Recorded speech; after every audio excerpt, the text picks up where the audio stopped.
아버지 하나님, 오늘도 참 저희 삶을 돌아볼 때 하나님께 감사드릴 것밖에 없습니다.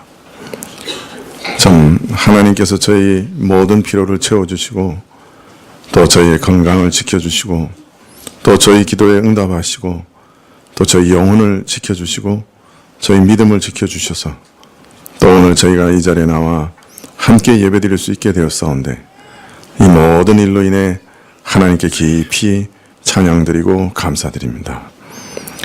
아버지 하나님, 저희가 날마다 이처럼 예배로 모이며 주님께 나아갈 때 하나님께서 계시의 영으로 저희에게 임하여 주시옵소서. 그리해서 참으로 하나님이 누구신지를 저희에게 드러내어 알리시기를 원합니다. 또 주께서 우리에게 주신 각양 좋은 것들을 알려주시되 이 교회가 무엇인지 깊이 알려주셔서 교회의 비밀도 저희가 깨달아 알게 하여 주시옵소서. 교회 안에서는 저희가 어떻게 행해야 되는 것인지, 교회가 무엇을 위해 존재하는 것인지, 또 교회 가운데서 하나님께서 우리에게 주시는 은혜가 무엇인지 더욱 깊이 알아가게 하시기를 간절히 기도드립니다. 하나님, 매번 부르짖는 일이지만 주의 성령을 우리에게 충만하게 주시기를 간절히 기도합니다. 아버지 하나님, 하나님께서 우리 안에서 역사하시기를 구합니다. 저희의 불신앙을 주님께서 꺾으시기를 원합니다. 주님께서 우리에게 진정한 믿음을 허락하시기를 구합니다. 아버지 하나님, 저희의 옛사람과 주님께서 싸우시기를 원합니다. 저희 안에 있는 정욕과 참 그 악한 마음과 이기적인 마음과 참 죄악으로 똘똘 뭉쳐져 있는 저희 옛사람을 주님께서 쳐서 파하시기를 원합니다. 주님께서 우리 안에서 승리하시기를 원합니다. 주님께서 우리 자신을 이기시기를 원합니다. 우리가 주님께 순복하게 되기를 원합니다. 주님께 엎드려 그리하여 진정으로 경배하게 하시옵소서. 주가 부러뜨리신 뼈를 보며 기뻐하게 하옵소서. 아버지 하나님, 저희 자녀들 안에도 역사하시기를 원합니다. 하나님께서 믿음을 주시옵소서. 눈을 열어 주시옵소서. 그래서 하나님 나라의 신묘한 것들을 우리 자녀들이 보게 하시기를 간절히 기도드립니다. 주님, 이 나라의 형편을 누구보다도 주께서 잘 아시지 않습니까? 주님, 우리 안에 참 단정하고 안정된 신앙생활을 계속해서 영위할 수 있도록 이 나라를 지켜주시기를 간절히 기도드립니다. 주님, 이 나라에는 좌우를 분별하지 못하는 자들이 얼마나 많이 있습니까? 주님, 참으로 저들도 긍휼히 여기시는 줄 믿습니다. 주님께서 불쌍히 여겨 주시옵소서. 또 휴전선 넘어 저 이북에 있는 많은 동포들도 불쌍히 여기시기를 간절히 기도드립니다. 아버지 하나님, 한국 교회를 불쌍히 여겨 주시옵소서. 참으로 우리 목회자들의 죄를 사하여 주시옵소서.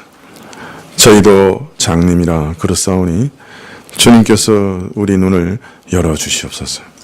그래서 우리가 진실로 우리 모습을 보고 하나님 앞에 회개할 수 있도록 역사하여 주시옵소서.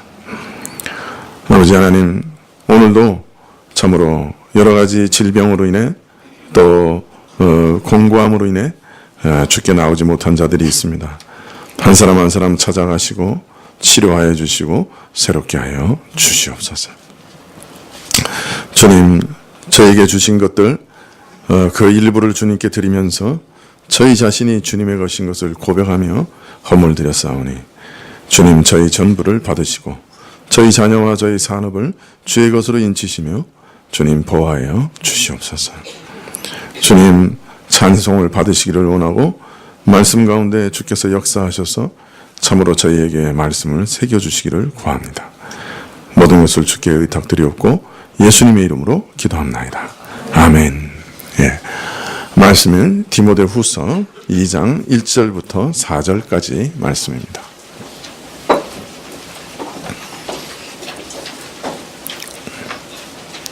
디모데후서 2장 1절부터 4절까지 말씀입니다.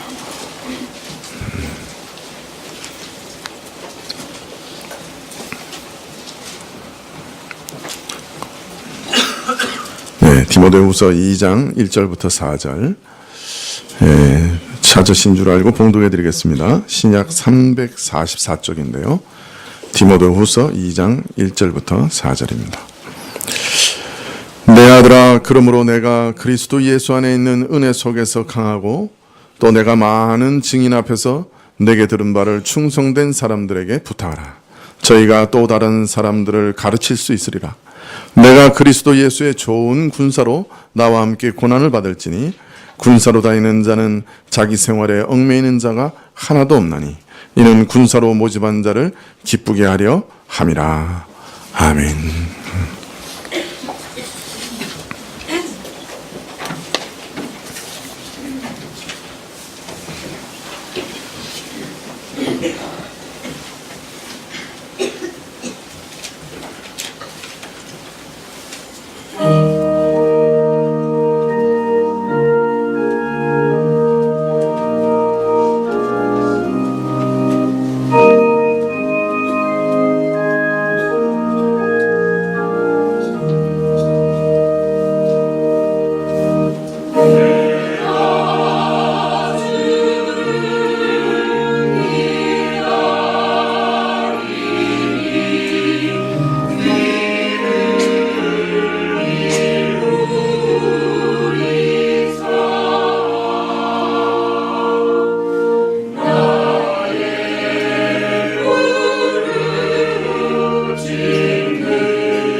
감사합니다. 교회를 섬길 지도자를 준비하고 세우는 일이 그리스도 안에 있는 은혜로서 강해지지 않고서는 도저히 감당할 수 없는 일이라. 오직 그리스도의 은혜로만 가능한 어려운 일이다 하는 것을 말씀하신 후에 바울은 오늘 디모데후서 2장 2절에서 또 내가 많은 증인 앞에서 내게 들은 바를 충성된 사람들에게 부탁하라. 저희가 또 다른 사람들을 가르칠 수 있으리라. 그렇게 말씀하십니다. 우선 2절에 보면 복음 전도의 4대가 나오죠. 1대, 2대, 3대, 4대 이렇게 얘기할 때 4대가 나옵니다. 복음은 맨 먼저 그리스도로부터 바울에게 전해졌습니다. 갈라디아서 1장 11절 이하에 보면 형제들아 내가 너희에게 알게 하노니 내가 전한 복음이 사람의 뜻을 따라 된 것이 아니라 이는 내가 사람에게서 받은 것도 아니요 배운 것도 아니요 오직 예수 그리스도의 계시로 말미암은 것이다. 그래서 바울은 자신이 전할 복음을 오직 예수 그리스도의 계시로 말미암아 받았습니다. 그래서 자신이 받은 복음이다 이렇게 말하고 있죠. 그리스도께 직접 받았습니다. 그래서 바울은 복음 전도에 있어서 일대라고 할 수 있겠죠. 바울은 그리스도로부터 받은 복음을 이제 디모데에게 전했죠. 너는 내게 들었다. 그래서 디모데가 2대가 되죠.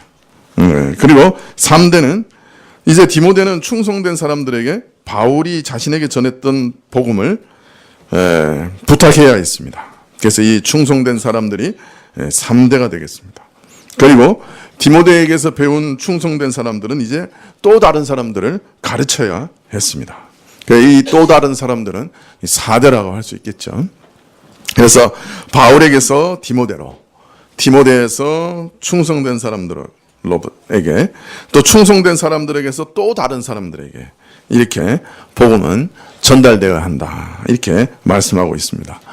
그러면 바울이 기대했던 것은 이렇게 4대만 전달되고 그 다음에 끝나는 것, 이걸 기대했을까요? 아니겠죠. 이런 방식으로 계속해서 복음이 전달되기를 기대했을 겁니다. 언제까지 전달되기를 바랬을까요? 이 에어컨을 좀 꺼주십시오. 조금 낮춰주십시오. 너무 더워서. 네.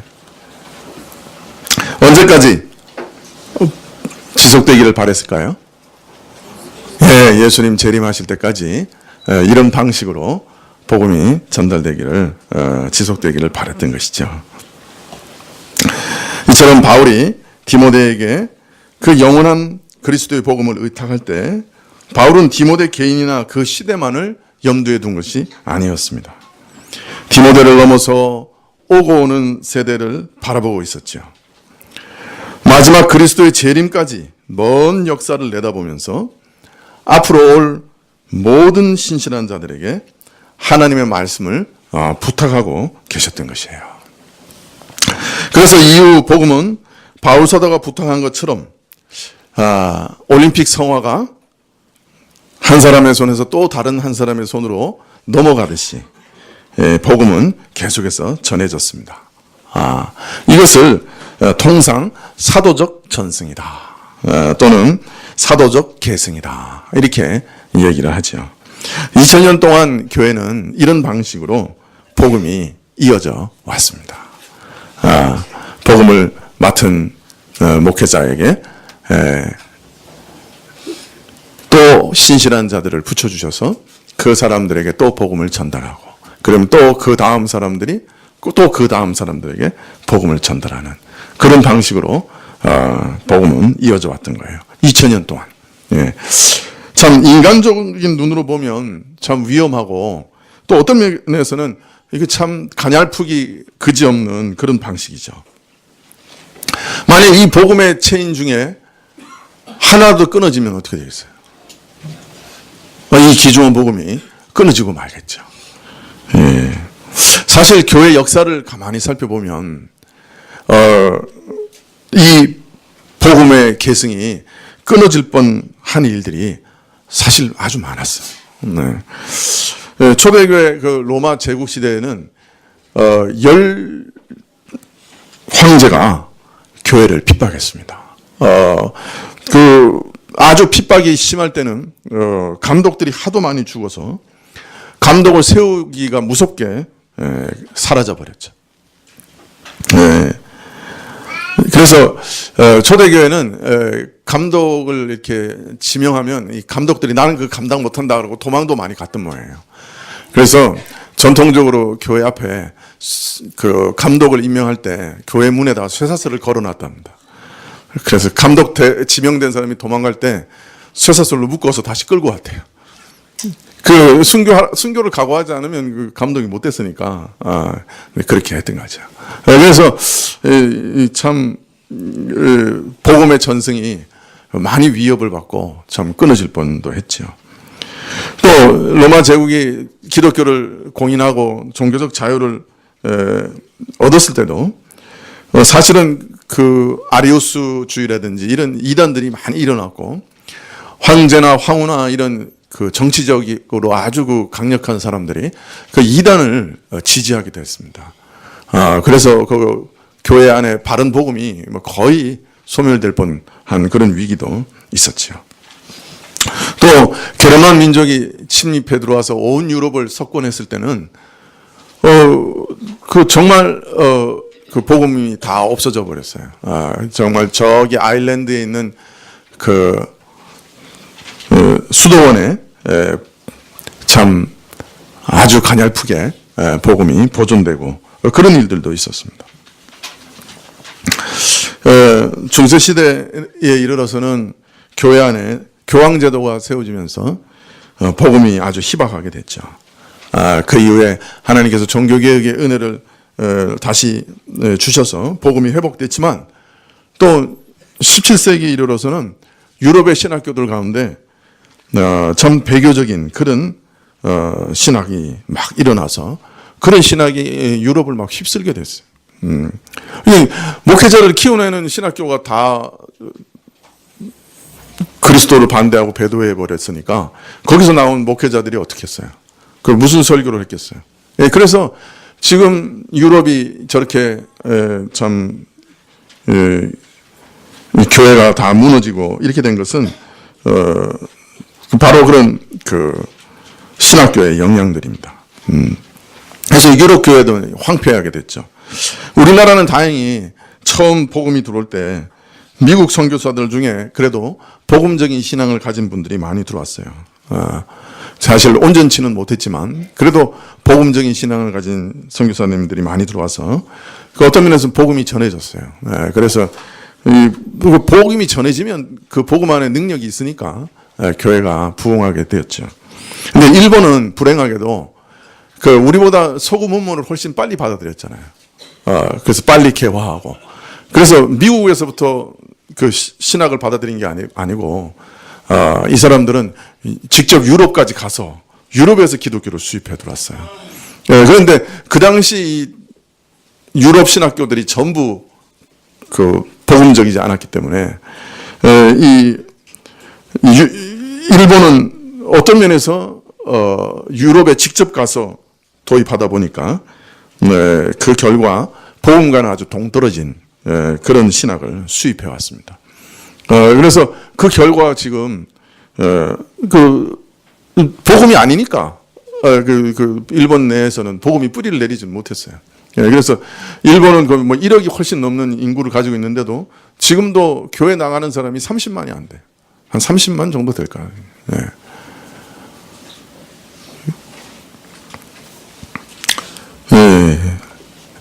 복음이 전해지느냐, 이 사도적 전승을 계속해서 보존할 수 있느냐 없느냐 하는 것이 이런 어마어마한 차이를 만들어내는 것이죠. 그러나 예수님께서는 참 그 자신 앞에 있는 그 12명의 제자들, 그 12명밖에 안 되는 사도들에게 약속하셨어요. 이 복음이 땅끝까지 모든 민족들에게 전파될 거다. 그렇게 약속하신 거예요.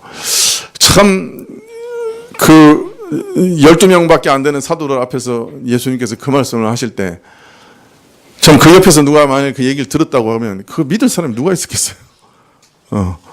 그 예수님 돌아가신 다음에 그 교회가 지금 당장 존재하느냐, 존재하지 못하느냐, 그런 상황인데, 이 복음이 땅끝까지 가서 전파될 거다. 이런 예언을 하셨는데, 그거 진짜 듣고서 그 일이 이루어질 것이다 라고 믿었던 사람이 정말 있겠습니까? 그런데 예수님은 거기다 더 놀라운 예언을 덧붙여 놓으셨어요. 복음이 모든 민족에게 땅끝까지 전파되면 그때는 끝이 오겠다. 예수님이 재림하시겠다. 그렇게 약속을 하셨던 거예요. 즉 예수님은 이 복음 전승의 연결고리가 예수님 재림 때까지 계속 연결될 거라고 어떤 면에서는 약속하시고 확인하시고 또 어떤 면에서는 장담하신 거예요. 참 이렇게 가냘프게, 그죠? 그냥 인간 눈으로 보면 정말 가냘프게, 이게 그냥 복음을 전해서 또 어떤 사람이 그 복음을 받고, 그 사람이 또 다른 사람에게 복음을 전하고, 또 그 사람이 또 복음을 전해서 또 다른 사람이 받고, 정말 이렇게 가느다란 사슬 같은 그 체인 같은 그런 방식으로 복음이 전달될 건데, 근데 예수님은 분명히 약속하시기를 이 복음이 땅끝까지 이르고 모든 민족에게 전파될 것이다. 다른 말로 말하면 예수님 재림 때 할 때까지 그 복음의 연결고리는 끊어지지 않을 것이다. 그리고 온 땅의 민족들에게 이 복음이 전파될 것이고, 또 그 민족들에게 전파되도록 연결되고 또 연결되고 또 연결되리라. 참 그것을 약속하셨던 거예요. 그리고 예수님 오늘 보면 그 약속을 이루셨어요. 그죠? 그리고 그 약속이 이루어져서 오늘 우리에게까지도 복음이 전달된 거죠. 2000년 교회 역사를 보면 참 이 연결고리가 수많은 공격을 받았습니다. 조금 전에도 말씀드렸지만 아예 없어질 만한 그런 위기가 뭐 여러 번 있었어요. 그러나 하나님께서는 참 신실하게 그 복음의 고리들을 연결시켜 오셨고, 오늘 우리에게도 그 복음을 전해주셨어요. 자, 그러므로 목회자는 이 연결고리의 역사, 즉 2000년간 교회를 위협했던 이단들과 여러 철학적인 이론들, 그 모든 것들에 대해서도 능통해야 합니다. 그래야 교회를 이런 이단적인 공격으로부터도 보호할 수 있어요. 그래서 목회자는 성경에 능통해야 돼요. 무엇보다도 성경 해석의 전통에 능통해야 돼요. 2000년간 교회가 보존해온 이 성경을 어떻게 해석해왔는가 하는 그 해석에 아주 능통해야 돼요. 근데 그것만으로 그치면 안 돼요. 그 목회자 또 신학자는 그것을 공격해온 이단들과 여러 사상들과 그 철학들의 조류에도 아주 능통해야 돼요. 네, 그래서 무슨 얘기 들으면 이거 옛날에 어느 시대 때 어떤 누가 얘기했던 그런 이단이구나, 이게 딱 알아야 돼요. 네, 그렇게 능통해야 됩니다. 네. 그리고 어떤 면에서는 지금 교회를 공격해오는 여러 가지 철학이나 과학의 이론들에 대해서도 아주 잘 이해해야 돼요. 그것이 개혁주의 목사에게 계속 요구됐던 거예요. 그래서 그런 책도 읽어야 되는데, 이거 참 시간이 없어요.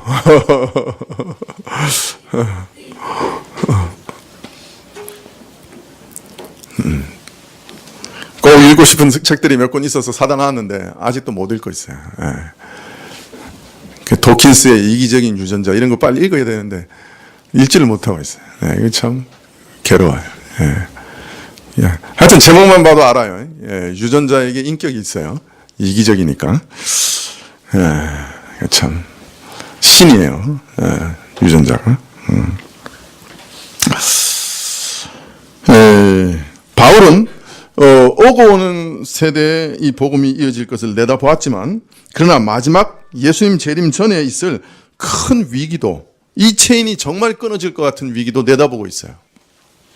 데살로니가 후서 2장 1절에 보면, 형제들아, 우리가 너희에게 구하는 것은 우리 주 예수 그리스도의 강림하심과 우리가 그 앞에 모임에 관하여 혹 영으로나 혹 말로나 혹 우리에게 받았다는 편지로나 주의 날이 이르렀다고 시동심하거나 두려워하거나 하지 아니할 그것이라. 누가 아무렇게나 하여도 너희가 미혹하지 말라. 먼저 배도하는 일이 있고 저 불법의 사람 곧 멸망의 아들이 나타나기 전에는 이르지 아니하리니. 이렇게 얘기하고 있습니다. 바울 시대에도 예수님께서 곧 재림하신다, 아니면 이미 재림하셨다 뭐 이런 사람들이 꽤 있었어요. 그 이제 사람들이 예수님 재림하신다 그러면 그 뭐 만일 이제 뭐 내년에 재림하신다 그러면 어떻게 살겠어요? 사람들이. 우리 옛날 다미성교회 그래가지고 난리가 났잖아요. 그러면 이거 내년에 재림하신데 뭐 일할 필요가 뭐 있어요? 직장도 다 내버리고 내년까지 살 것만 딱 짊어지고 기도원이나 이런 데 들어가서 기도하고 찬양하고 기다리죠. 그런 사람들이 초대교회도 많이 생겼단 말이에요. 네, 그래서 그걸 바울 사도가 얘기하기를, 야, 너희들이 혹시 누가 재림이 곧 임박했다고 막 얘기하고 뭐 사도들이 준 편지가 그렇게 얘기하고 해도, 야, 거기 너무 동요하지 마라. 왜냐하면 예수님 재림하시기 전에는 반드시 있을 일들이 있다. 그 징조라 그러죠. 그 징조가 반드시 있다. 그 중에 내가 두 가지 얘기해 줄 텐데, 첫 번째 하나는 뭐예요? 배도하는 일이 있다. 두 번째는 불법의 사람이 와야 된다. 그 다음에 예수님이 재림하신다. 이렇게 가르쳐 주고 있는 거예요. 근데 이 두 가지가 다 무시무시한 거예요. 그죠? 이 배도라고 하는 게 뭡니까? 믿는 사람이 그 믿음을 부정해버리고 그 믿음에서 떠나버리는 거예요. 도를 배반하는 거예요. 사실 배도의 행위라고 하는 것은 그렇게 흔한 건 아니죠. 그러나 어느 시기에나 있을 수 있는 거예요. 그럼에도 불구하고 이 재림의 징조를 언급하면서 배도가 있을 거다. 이렇게 말씀하시는 것은 이 배도가 상당히 심각한 것이다라고 하는 것을 암시하고 있어요. 아마 이 배도가 대규모적인 배도일 가능성이 높아요. 정치 세력에 의한 것이든지 또는 거짓 교훈이나 과학이나 철학에 미혹되는 것이든지 간에 상당히 대규모적인 배도가 일어날 것입니다. 기독교인들이 전 세계적으로 교회적으로 대규모로 기독교를 버리는 무서운 일도 일어날 것입니다. 이처럼 먼저 크게 배도하는 일이 있고 그 후에 불법의 사람이 출현할 겁니다. 이 불법의 사람에 대해서 바울은 데살로니가후서 2장 4절에 이렇게 얘기합니다. 저는 대적하는 자라 범사에 일컫는 하나님이나 숭배함을 받는 자 위에 뛰어나 자존하여 하나님 성전에 앉아 자기를 보여 하나님이라 하느니라. 이 불법의 사람은 모든 신적 존재, 마땅히 경배를 받아야 할 모든 대상에 대해서, 신에 대해서, 하나님에 대해서 대적하는 자입니다. 그리고 자기를 높이되 자신을 하나님보다 더 높입니다. 그래서 하나님의 성전에 자신을 스스로 세워서 자신이 하나님이라고 선언하는 그런 사람입니다. 어떤 인격자입니다. 이후의 말씀을 보면 이 불법의 사람은 예수님 직전에 온다는 것을 알 수 있습니다. 예수님 재림으로 멸망하기 때문에 예수님 재림 직전에 아주 분명하게 환연하게 드러날 겁니다. 자, 이런 말씀을 비춰보면 앞으로 우리에게 남은 영적 전쟁은 이 배교와 또 자신을 하나님이라고 내세우는 자들의 그 유혹, 이런 것과의 어떤 영적인 전쟁이 될 것이다 하는 것을 알 수가 있습니다. 이런 전쟁의 막바지에는 수없이 많은 사람들, 심지어는 전 세계적인 교회 전체가 배도하는 일도 있을 수 있는 거예요. 그 후에 어떤 인격자가 와서 예수 그리스도를 대적하고 하나님을 대적하다가 예수님의 재림으로 멸망하는 그런 일들이 앞으로 남아 있습니다. 자, 이런 일이 몇백 년 후에 생길지도 모르고 아니면 내일 당장 시작할지도 모르는 일이지만, 그러나 우리는 동심하지 말아야 합니다. 동심하지 말아야 됩니다. 그리고 이거 뭔가 배도의 기미가 보이고, 이 교회들이 이렇게 막 믿음에서 떠나는 걸 보면서, 이게 마지막에 얘기하던 그런 배도다. 이렇게 짐작하지도 말고, 또 어떤 사람이 교회를 다 지배하면서 자신이 하나님이다. 이렇게 얘기를 해도, 그런데 미혹되지도 말아야 됩니다. 여하튼 언제 일어날지 모르지만 우리는 동심하지 말아야 되고, 그러나 분명하게 우리가 믿는 것은 앞으로 복음이 땅끝까지 전파될 것입니다. 그와 동시에 교회는 복음에서 떠나는 일도 있을 겁니다. 배교도 점점 심해질 겁니다.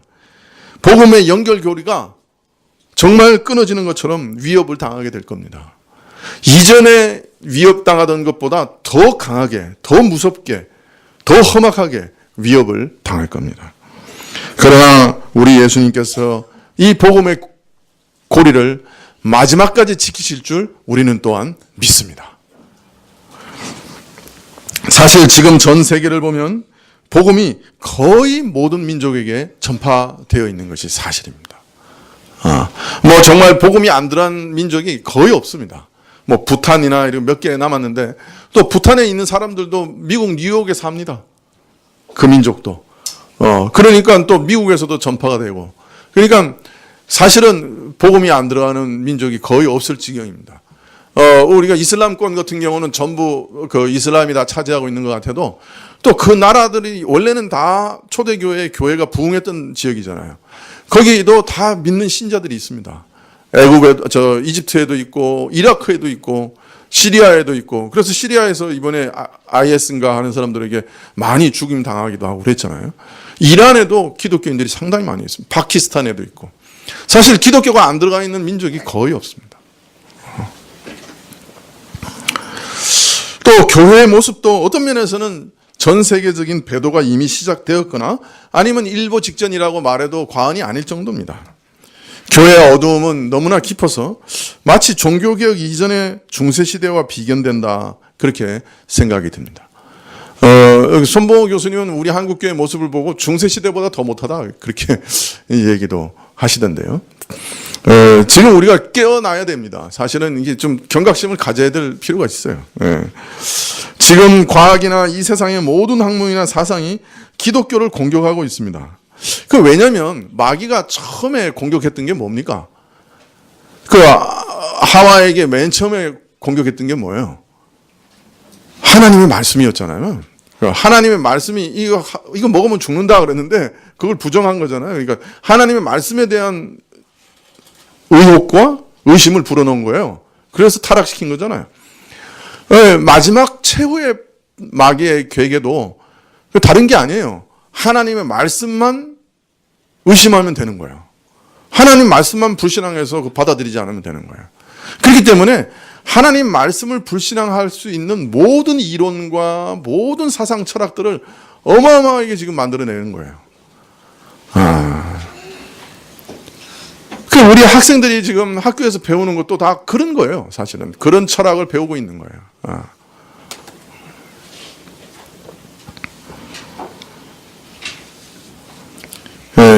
그런데 이런 공격이 앞날에 더욱 심각하게 전개될 것입니다. 우리는 우리 신앙을 위해서 이제 싸워야 됩니다.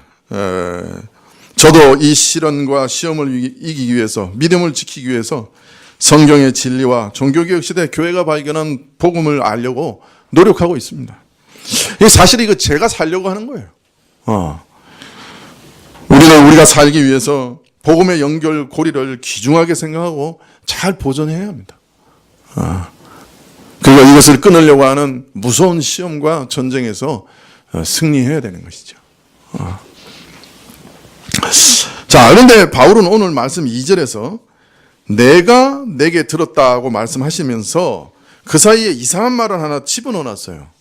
내가 많은 증인 앞에서 내게 들은 바라, 이렇게 얘기하고 있어요. 이거 얼핏 읽어보면 그 불필요한 말씀을 집어넣는 것 같아요. 지금 복음의 개성을 쭉 얘기하면서 너는 나한테 들었고 너는 다시 충성된 사람에게 부탁하고 충성된 사람은 또 다른 사람에게 부탁하라, 이렇게 얘기하는데, 그런데 너는 나에게 배웠고 하면서 그 사이에 이상한 말 하나 딱 끼워놨다고요.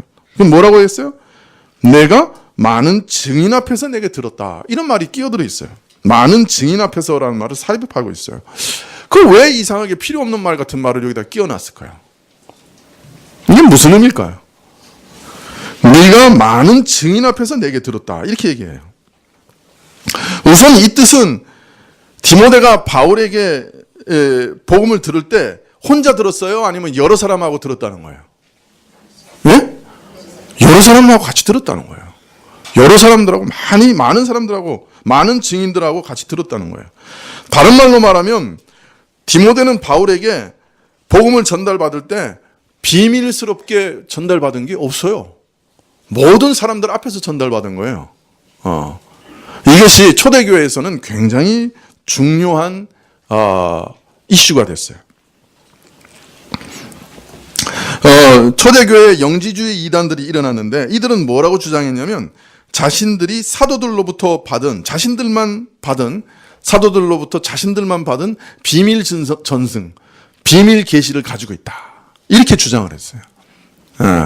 그런데 초대교회 목사님들은 이 디모데서의 구절을 딱 가지고 와서 교회는 비밀스럽게 복음을 전달한 적이 한 번도 없다. 모든 증인들 앞에서 함께 복음을 전달했지 사도들이 비밀스럽게 전달한 비밀 전승은 없다. 그렇게 잘라버린 거예요. 그러니까 이 말씀이 얼마나 능력 있는 말씀이었는지 몰라요. 사실은. 그러나 바울이 이 말을 우리에게 꼭 하고 있는 이유는 그런 영지주의를 대체하기 위해서 쓰신 말씀은 아닐 거예요. 이 말씀은 네가 들은 복음은 그리고 네가 다시 다른 사람에게 전달할 때도 그것이 맞는지 틀린지 검증할 수 있는 증인들이 허다한 복음이라는 거예요. 그죠? 그뿐 아니라 이렇게 많은 증인들이 있는 허다한 방식, 다른 말하면 공적인 방식으로 전달된 복음 전달이라는 거예요. 다른 말로 말하면 이 복음은 항상 어디서 전달되어야만 된다는 거예요. 공적으로 어디서? 공적으로 많은 증인들 앞에서. 이걸 한마디로 얘기하면 교회에서. 그래서 이 복음의 계승은 교회에서 이루어져야 되는 거예요. 지금 바울은 그걸 말씀하고자 하는 거예요. 하나님께서 복음을 계속 대대로 이어서 전하려고 하시는데 그 사용하시는 가장 중요한 통로와 방법이 뭐냐? 그건 바로 교회라는 거예요. 하나님께서 신자들에게 이 땅에서 홀로 살아가게 하시지 않으셨어요. 교회로 모여 살아가게 하셨어요. 그래서 교회에 모인 신자 한 사람 한 사람에게 다른 사람에게 주시지 않는 특별한 은사를 주셔서 서로가 섬기게 하셨어요. 그래서 우리는 이 교회로 모이면 나는 다른 사람이 가지지 않는 어떤 특별한 은사를 가지고 있는 거예요. 내가 그 은사를 발휘하지 않으면 교회에서는 그 부분이 비게 돼 있어요. 그래서 우리에게 하여튼 무엇이든지 크든 작든 하나님은 뭔가 우리에게 은사를 주세요. 그래서 서로를 섬기게 하시고 그래서 서로를 영적으로 교회 안에서 자라게 하세요. 그래서 고대로부터 초대교회부터 교회는 신자들의 어머니다라는 말을 많이 들었습니다. 교회 안에서 하나님께서 이렇게 신자들을 장성하게 하시기 위해서 많은 은사와 직분을 주셨어요. 구제의 은사, 봉사하는 은사, 긍휼을 베푸는 은사, 권위 즉 다스리는 은사, 재정을 관리하는 은사, 찬송하는 은사, 뭐 이런 은사들을 많이 주신 거예요. 그런데 이처럼 하나님께서 각 사람에게 은사를 주셔서 온 교회를 유익하게 하시는 중에도 가장 중요한 것이 바로 말씀을 전하고 가르치는 그런 직분을 통해서 베푸시는 은혜예요. 그래서 말씀을 전하는 특별한 은사를 어떤 사람들에게 주셔요. 또 그 사람들로 하여금 온 교회에 속한 모든 사람들을 말씀으로 섬기게 하세요. 그리고 복음의 은혜와 유익을 함께 누리도록 하시는 거예요. 말씀으로 섬기되 이렇게 믿는 사람들이 함께 모여있는 예배, 이걸 뭐라 그러죠? 통상 공예배라 그러죠. 이러한 공예배 가운데 모든 사람들 앞에서 성경을 해석하고 그 성경을 해석한 것을 설교하게 하신 거예요. 바울 사도께서 지금 죽음을 앞두고 디모데에게 마지막으로 부탁한 중요한 것은 바로 교회가 대대로 이 복음을 전달해야 한다는 거예요. 신실한 사람들에게 맡겨서 교회의 공예배 가운데 계속해서 복음이 선포되도록 해야 된다는 것이, 이것이 끊어지지 않도록 해야 된다는 거예요. 근데 이 교회에서 설교하는 목회자들이 사람인 이상 많이 연약하잖아요. 그래가지고 또 사고도 치고, 그래도 목회자가 사고를 치면 이게 교회가 굉장히 큰 타격을 받거든요. 그래서 어느 날인가 교회 안에 목회자 세우지 말고 그냥 우리끼리 하자. 그런 교회들이 생겼어요. 그래가지고 이게 자기들끼리 모여서 이렇게 삥 둘러서 성경 읽다가 누구 한 사람이 이렇게 영감을 받으면 이제 그걸 가지고 이제 설교를 하는 거예요. 설교자가 없는 건 아니에요. 근데 한 사람이 하는 게 아니고 모든 사람이 앉아 있다가 돌아가면서 성경 읽고 그 중에 한 사람이 누가 이렇게 설교를 하는 거예요. 근데 이게 얘기했던 것처럼 이 설교자를 키워내려면 성경 2000년간의 성경 해석의 전통도 가르쳐야 되고 또 그것을 반대하는 수많은 이단들도 가르쳐야 되고 가르칠 게 엄청 많아요. 그런데 그걸 안 배우고 그냥 성경만 읽고 하다 보니까 깊이 있게 들어가지를 못해요. 그런 분들이 깊이 있게 들어가지를 못하는 것을 보게 돼요. 하여튼 목회자, 설교하는 사람이 반드시 필요해요. 어떤 시골 교회에서 목사님이 이렇게 보니까 이 목사가 설교는 엄청 잘하는데 행실이 개차반이라.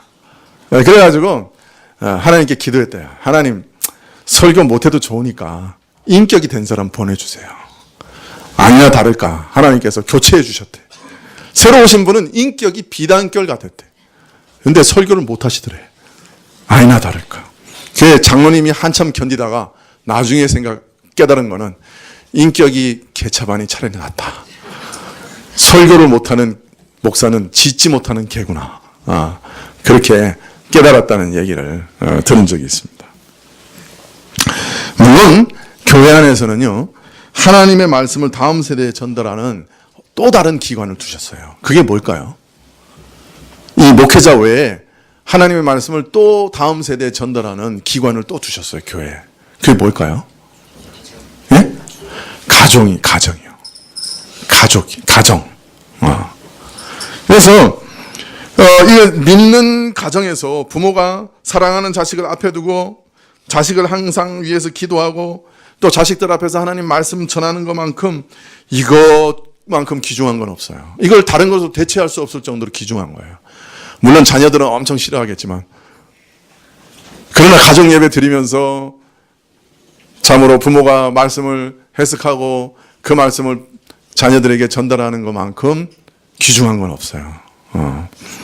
자, 그런데 사실 가정에서 가르치는 것은 또 어떤 한계가 있어요.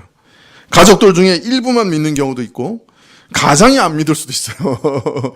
또 그 부모들이 다 초신자일 수도 있어서 이게 그 가정 예배를 드리는 것이 어려울 수도 있어요. 그래서 교회에서는 공적으로 말씀 사역자들, 즉 목사나 교사를 세우는 거예요. 그래서 모든 교우들에게 성경을 해석하고 또 성경 해석과 함께 그 해석의 전통을 전달하게 하셨던 거예요. 그래서 이것은 그 무엇으로도 대체할 수 없는 교회의 가장 중요한 사역이 되는 거예요. 그런데 교회에서 대대로 이 복음을 전할 때 꼭 주의해야 할 것이 한두 가지 있어요. 첫째는 오늘 말씀에 보면 전할 내용을 말씀하고 있어요. 그 전할 내용을 내가 나에게 들은 바라고 말하고 있습니다. 바울이 디모데에게 전달한 그것만 다음 세대에 전달하라는 거예요. 이거 참 욕심 많은 사람인 것 같아요, 바울이. 그런가요? 어느 교회에서는 주일날 설교하시면 그 주일학교 선생님들이 열심히 받아 적었다가 그 다음 주일에 주일학교 학생들한테 그 설교만 그대로 전달한대요. 다른 말 못하게 하는 거예요. 어때요? 괜찮을 것? 근데 사실은요, 주일학교 선생님들은요, 학생들보다 자신들이 더 유익을 얻어요. 해보면 알아요. 아이들한테 가르치려면 가르치는 시간보다 아마 5배에서 10배는 더 많이 신경을 쓰고 읽어야 될 겁니다. 안 읽으면 전달할 게 없어요. 그죠? 주일학교 선생님들은 다 압니다. 목사나 비슷하죠. 목사도 일주일 동안 안 읽으면 전달할 게 없어요, 사실. 자, 그런데 기이한 거는 그 주일학교 선생님들이 자신들이 준비하고자 읽다가 누가 은혜를 받아요? 자신들이 은혜를 받는 거예요. 그래서 사실 주일학교 선생님만큼 그 유익을 얻는 그 직분도 많지 않아요. 거의 없을 거예요. 그렇기 때문에 목사가 설교한 대로 이렇게 그대로 받아 써서 그냥 앵무새처럼 말하면 별로 유익이 없어요. 이미 한번 받은 은혜이기 때문에 자신이 여러 가지 고민하고 또 읽어보고 그렇게 해야 유익이 생기는 거죠. 그런데 지금 바울이 너는 나에게 전한 말 그대로 전해, 이렇게 편협하고 이기적인 사람이라서 그렇게 말하는 게 아니에요. 여기서 말한 것은 이미 여러 번 말씀드렸지만 바울이 받은 것이 그리스도께 받은 거잖아요. 그죠? 그래서 이거는 갈라디아서에서 얘기하기를 이제 천사가 와서 다른 말 해도 그거 받으면 안 된다 그러잖아요. 그죠? 천사도 변개시킬 수 없는 하나님의 말씀이기 때문에 바로 그 말씀의 핵심, 그 표준은 그대로 전달돼야 된다는 얘기죠. 그죠? 그래서 바울이 받은 하나님 말씀의 복음의 원형, 그 표준을 그대로 전달하라. 이제 그렇게 얘기하고 있는 거죠. 둘째로 이 복음을 전달할 때 주의해야 될 것은 어떤 사람들에게 이 복음을 부탁할 것이냐, 다음 세대 지도자를 어떤 사람으로 세울 것이냐, 그 말하기를 충성된 사람에게 부탁하라. 그렇게 얘기합니다. 근데 여기 충성된이라고 번역했는데 이 말은 신실함이라고 번역하는 게 더 좋을 것 같아요. 진실함 또는 신실함. 그러니까 진실하거나 신실한 사람에게 부탁해라. 이렇게 얘기합니다. 왜 신실한 사람에게 꼭 부탁하라고 그러느냐? 이게 복음은 창의적인 사람한테 주면 안 돼요. 서구 사회가 왜 신학교가 망했냐면 박사학위를 만들었어요. 그 박사학위는 항상 옛날 거 그대로 써야지 박사를 받는 거예요. 새로운 걸 발견해야 박사가 되는 겁니까? 네? 새로운 거 발견해야지 박사가 되는 거예요. 그러니까 옛날 복음의 전통을 그냥 써가지고 내면 박사학위를 받을 수 있어요, 없어요? 못 받아요. 그래가지고 박사학위를 받으려면 새로운 말을 써야 되는데, 아니 복음이 2000년 동안 내려오니까 새로운 게 있겠어요? 그 많겠어요, 적겠어요? 새로 발견하는 게 그렇게 많지 않거든요. 그래가지고 이분들이 새로 발견하는 걸 쓰는 게 아니라 복음에서 새로운, 자기가 복음에 없는 새로운 걸 쓰기 시작한 거예요. 그래서 이 서구 사회는 박사학위 때문에 망해먹었어요. 복음은 이 창의적인 사람한테 주면 안 돼. 자기가 거기에 막 덧붙이면 안 돼. 받은 것 그대로 잘 이해하고 신실하게 전할 사람한테 줘야 되는 거예요.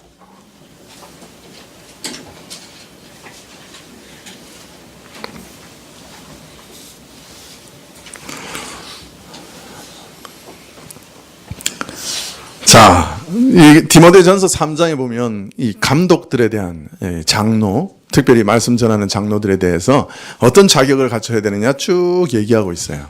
근데 그거 얘기하는 거 보면 그 목사로 또는 장로로 하고 싶은 사람 아무도 없을 거예요. 자격이 너무 엄격하기 때문에, 아니 거기 이제 그 잣대로 쓰면 정말 이렇게 설 사람이 없죠. 그런데 그런 모든 자격을 요구하는 이유도 그런 무슨 인격이 갖춰진 사람 그거 말하는 거 아니었어요. 그 근본적으로는 사실은 단 한 가지 목적으로 이 복음을 다음 세대에 잘 전달해 줄 수 있느냐 하는 한 가지 목적으로 묻는 거예요. 그런 자격을 가지고 있느냐, 그게 가능한 사람이냐, 그걸 묻는 거예요. 자, 만일 교회를 다스리고 돌보는 목회자의 일이 자신의 능력과 재주를 발휘하는 그런 직분이라고 하면 신실하거나 충성되거나 진실하거나 이런 것이 중요한 조건 되지 않을 거예요. 오히려 그 사람의 적극적인 능력이 있느냐, 카리스마가 있느냐, 진취성이 있느냐, 창의성이 있느냐, 사람들을 휘어잡고 휘두를 수 있는 그런 능력이 있느냐, 아마 그걸 볼 거예요. 그러나 교회 지도자는 내가 원하는 것을 기필코 이루어내겠다는 그런 강력한 의지나 사람들을 휘어잡아서 자기의 뜻대로 이끌어 나가는 그런 능력을 가진 사람을 시키면 안 돼요.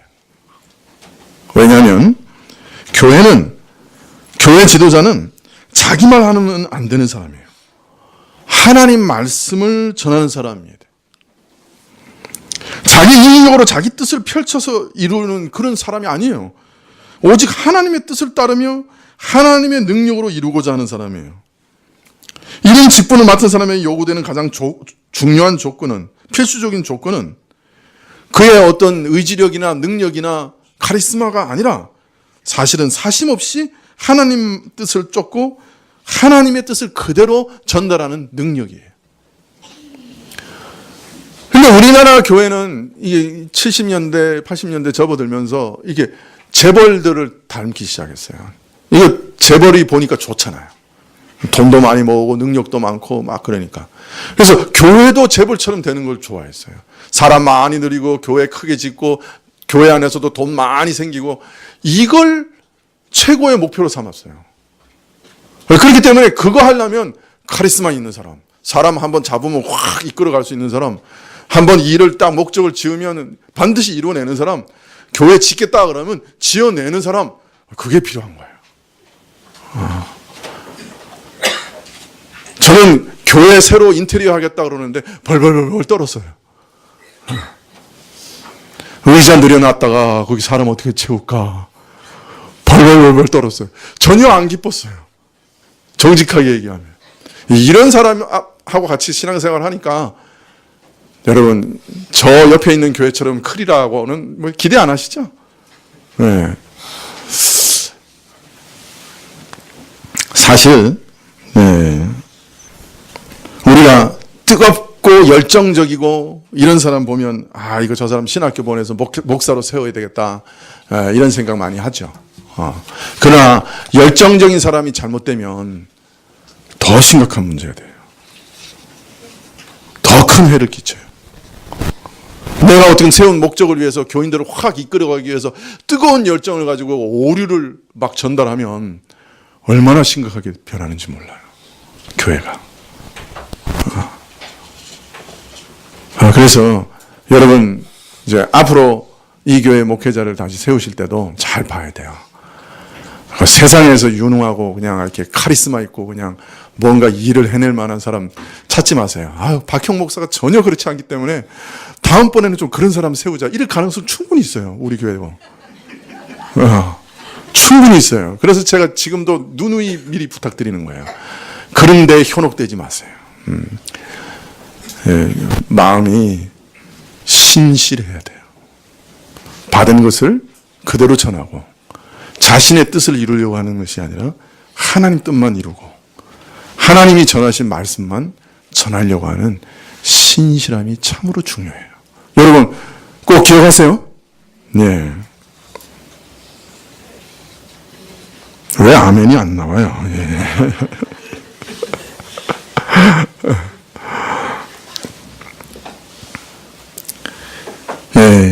사실 그러나 또 여기서 멈추면 안 돼요. 사람이 신실하고 복음을 잘 이해하면 그러면 복음 전도자로 세울 수 있는가? 아니에요.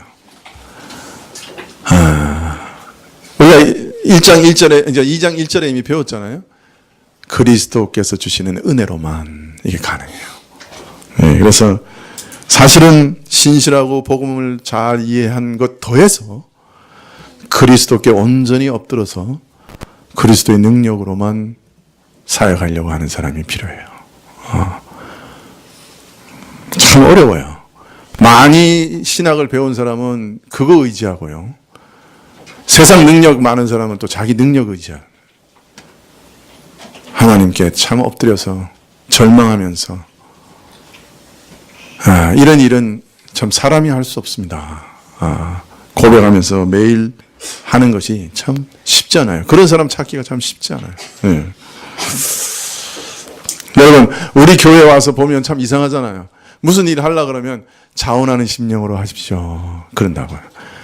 그러면 이 교인들 처음 와서는 정말 이상한 교회예요.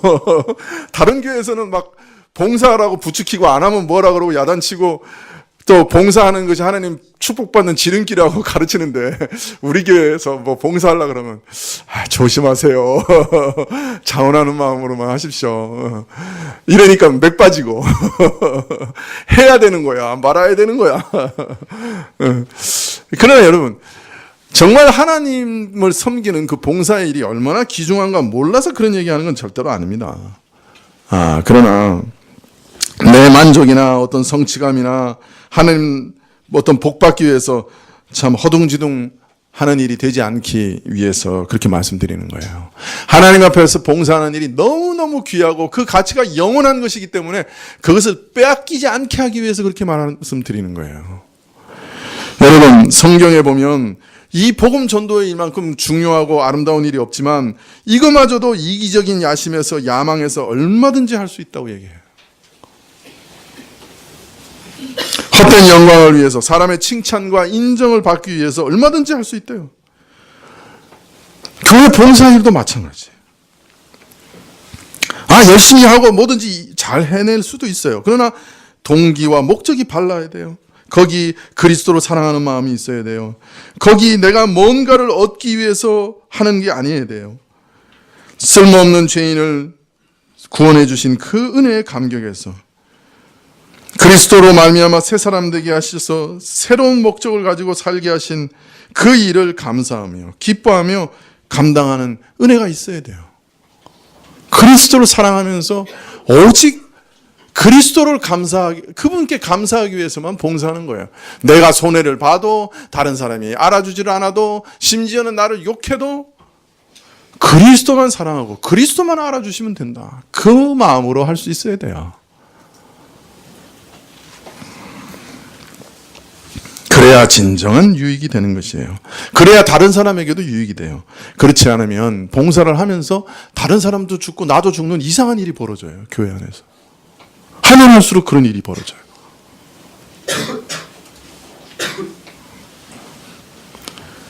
여러분, 참 목회자를 위해서도 늘 기도해 주시고요. 또 교회 중직자들 위해서도 기도해 주시고 또 본인도 늘 돌아보십시오.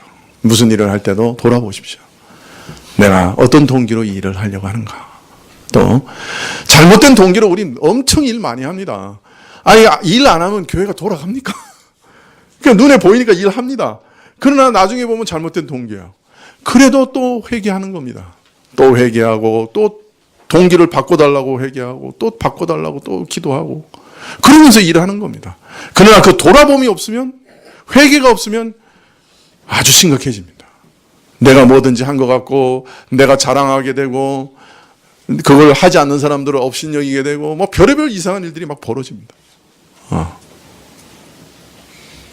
그래서 우리가 할 때 조심해야 되고 또 하면서 항상 돌아봐야 됩니다. 자신을 회개해야 됩니다. 부족한 것들을 회개하면서 그 일을 해야 됩니다. 기도하시겠습니다.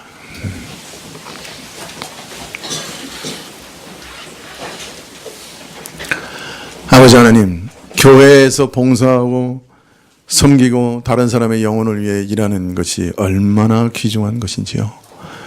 영원한 가치가 있는 것을 알게 해주시고 깨닫게 하여 주십시오. 믿게 해주십시오. 그러나 또한 그 일을 할 때 조심하게 해주십시오. 우리 자신의 옛사람과 우리 사람의 정욕과 자랑과 악함이 끼어들지 않도록 주여 도와주십시오. 혹시 그런 일들이 있다고 하면 참으로 회개하며 돌이키며 올바른 것을 구하며 일을 할 수 있도록 도와주십시오. 모든 것을 주께 의탁합니다. 그래서 우리에게 영원한 복 주시기를 구합니다. 예수님의 이름으로 기도합니다. 아멘. 예, 245장 찬송하시겠습니다.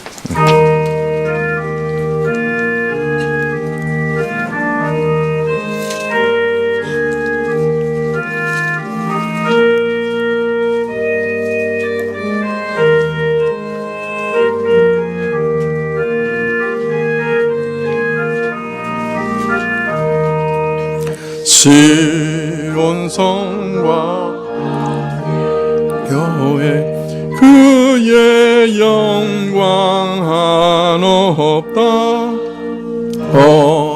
허락하신 말씀대로 지우가 친히 세웠다. 반석 위에 세운 교회 흔들 자가 누구랴. 모든 원수 애워싸도 아무 근심 없도다. 생명샘이 흘러나와 모든 성도 마시니 언제든지 솟아나와 부족함이 없도다. 이런 물이 흘러가니 목마를 자 누구랴. 주의 은혜 풍족하여 넘치고도 넘친다. 의의 은혜 내가 받아 시온 백성 되는데 세상 사람 비방해도 주를 찬송하리라. 세상 헛된 모든 영광 아침 안개 같으나 주의 자녀 받을 복은 영원 무궁하도다.